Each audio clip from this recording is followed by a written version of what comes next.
How to use the currency strength and weakness tables, the ultimate tool for a forex trader. Hi traders, in this video I'm going to show you how you transition from the live proprietary forex tables to the charts. But first, let's just have a little recap. When using the tables, we want to look at the currencies highlighted in green. This shows us the correlation between the higher and lower time frames. Remember, we have two types of tables. We have the trend traders table and we have the day traders table. Here we can see that the pound is S1, so that is the strongest currency at this particular time, and the euro is the second strongest currency, and the yen was the weakest currency, and the dollar was the third weakest currency. Okay, those are the highlighted currencies between the two tables. Now, the example we're going to go through in a later video is obviously pound yen and euro yen, why we entered those positions long, how we got long in that market in particular.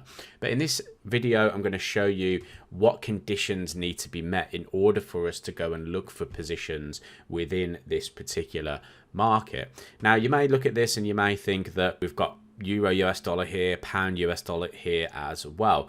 But the reason why I focus mainly on pound yen and euro yen at the time is not only because the yen is the weakest currency, that is really where we want to be focusing our attention. It's because these markets started to form conditions that led me to believe that the market could continue in the direction that the tables are suggesting. Remember, we're using these tables to cut down all the noise. We're using it to cut out all of the unnecessary research going around clicking onto every pair, trying to identify if that market's going to go higher or lower.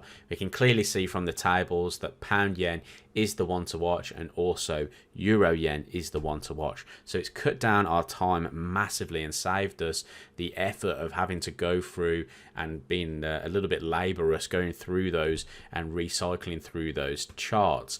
What we can do is say pound yen, euro yen is where I'm going to focus my attention. Now I need to see if the conditions apply. Okay, now what I mean by conditions is we really have sort of three types of market conditions. Okay, we either have a trending market, okay, or an upward trending market. So I'm going to put trending up. Okay, we have trending down as well, and we also have a range market. Now we can use these tables in sort of all of these type of conditions, but they work best in trending conditions. Okay, that's where we try and identify, is the market in an upward trend, in a downward trend. Let's say pound yen, for instance, was telling us that yes, we want to be long in this market, so we want to be looking for our condition of an upward trend. But what if we got to that chart and the market was making lower lows and lower highs? Well, then I wouldn't necessarily be thinking that the pound yen at that current moment is giving us the condition of an upward trend at that current moment in time. So I wouldn't necessarily think that it's ready to be bought up unless we were approaching obviously a major level of support. But even then, I would want the market to start of transition, make that new higher high before looking for the condition of that upward trend and for the condition for me to be long in that market for an extended period of time. Okay, and that's what we had necessarily with pound yen. Pound yen was actually driving to the downside. It then rallied from a point of support. It consolidated for a period and broke out of that support. So really speaking on pound yen, when I go and show you on the example, the market was in that condition of it turned from being bearish to bullish. It broke out of a range, so we were anticipating a potential retest of that range for a continuation to the upside. Very similar to euro yen as well. We went and looked at that chart and we wanted the condition of an upward trend to be met.